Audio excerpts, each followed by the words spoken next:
Hello दोस्तों। इस video में जो बच्चा आप देख रहे हैं इस बेचारे की बड़ी दुखद कहानी है।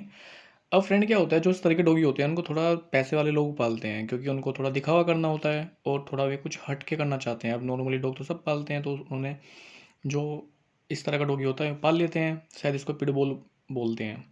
तो अब इसके साथ भी कुछ ऐसा ही हुआ। अब क्या होता है दोस्तों कि जब ये बीमार हो जाते हैं, खुजली हो जाती है, टिक्स वगैरह हो जाती है, अब वो लोग ट्रीटमेंट कराने के लिए तो पैसे हैं उनके पास, मगर क्या होता है कि वो डरते हैं कि भाई इनके पास बच्चे लगेंगे, घर में गंदगी कर देते हैं, बीमारी हमें ना लग जाए, और इस वजह से वो उनको कहीं सड़कों पे छुड़वा देते हैं।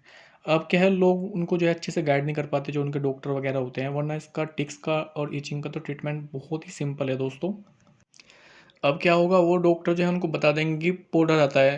मैंने लास्ट टाइम पाउडर का फ़ोटो भी लगाया है, आप यूज़ करना चाहते हो कर सकते हो। और एक अमिट्राज नहलाने का मेडिसिन आती है, पानी में डाल के नहलाना होता है उससे, तो उसका यूज़ करते हैं। अब दोस्तों इसको अब हमने नहला दिया अच्छे से, नहलाने से जो जो टिक्स हैं सारी मर जाएंगी। अब जो है उसके पंजे में या कान के अंदर कहीं पे भी एक टिक्स भी अगर रह गई, उसे से हज़ारों लाखों टिक्स फिर 15 10 दिन में फिर दोबारा से बन जाती है और फिर वही समस्या। तो लोग परेशान हो जाते हैं कि यार क्या बवाल है, उसको जो है कहीं पे छोड़ ही दो। तो अब जो है मैं किस तरीके से ट्रीटमेंट करता हूँ, तो दोस्तों मैं तो आपको पता ही है स्ट्रे एनिमल्स का ट्रीटमेंट करता हूँ, उसी के लिए लोगों को गाइड भी करता हूँ। तो दोस्तों अगर आपको कोई स्ट्रे डॉग मिलता है, जैसे हमारा गली के कुत्ते होते हैं बेचारे, जिनको हम फीडिंग वगैरह कराते हैं, उनको टिक्स हो जाती है। तो उनको टिक्स होने की वजह से फिर उनको लोग भी दूर भगाने लगते हैं, जिनकी गाय भैंस होती हैं वो भी उनको डंडा मारते हैं कि भाई कभी हमारी गाय भैंस को हो जाए। इस तरीके से मतलब बहुत सारी समस्या हो जाती है। तो टिक्स का ट्रीटमेंट बहुत ही सिंपल है, कोई पाउडर की और कोई नहलाने की, उसके पास जाने की भी ज़रूरत नहीं है। और दोस्तों टिक्स को निकालने की भी ज़रूरत नहीं है। आपकी मर्ज़ी है, टिक्स निकालना चाहो निकाल दो, जैसे मैंने इसकी टिक्स जो मोटी मोटी है वो निकाल दी है। तो टिक्स का ट्रीटमेंट बहुत ही सिंपल है। आइवरमेक्टिन की टैबलेट आती है, मैंने उसका फ़ोटो लगाया हुआ है लास्ट में। नियोमैक एक कंपनी है, उसको बनाती है। आप आइवरमेक्टिन बोल देना या फ़ोटो दिखा देना, वो खुद से मेडिसिन दे देगा।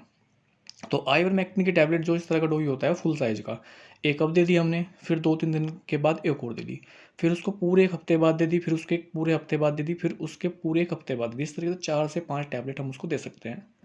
दोस्तों पहली ही टैबलेट देने से सारी टिक्स मर जाएंगी, अपने आप ही ऑटोमेटिक धीरे धीरे झड़ना स्टार्ट हो जाएंगी। और जब जैसे हमने बताइए ना, फिर 3 4 टैबलेट और देनी है, फिर दोबारा जो एक आधी रह भी जाएगी फिर उसको दोबारा से नहीं होगी। और उसका जो परमानेंट सॉल्यूशन दोस्तों ये है कि लगभग 3 से 4 महीने में एक टैबलेट उसको लाइफ टाइम तक देते रहें। जैसे हर 3 4 महीने में दे दी, तो ज़िंदगी में कभी उसको टिक्स, हेयर लॉस, डिवोरिंग भी इसी से हो जाएगी, पेट में कीड़े वगैरह भी नहीं होंगे, छोटा मोटा जो स्क्रैच होगा जैसे खुजली उजली करता है ना, वो सब इसी से ठीक हो जाएगी। तो दोस्तों अगर कुछ समझना है तो आप मुझे कॉन्टैक्ट कर सकते हैं, इंस्टाग्राम का लिंक है, वहाँ पे भी मैसेज कर सकते हैं, मैं आपको वहाँ पे गाइड कर दूँगा। जैसे कोई जख्मी या खुजली वाला डॉगी मिलता है तो प्लीज़ इनकी हेल्प करें, बहुत ही सिंपल सा ट्रीटमेंट है।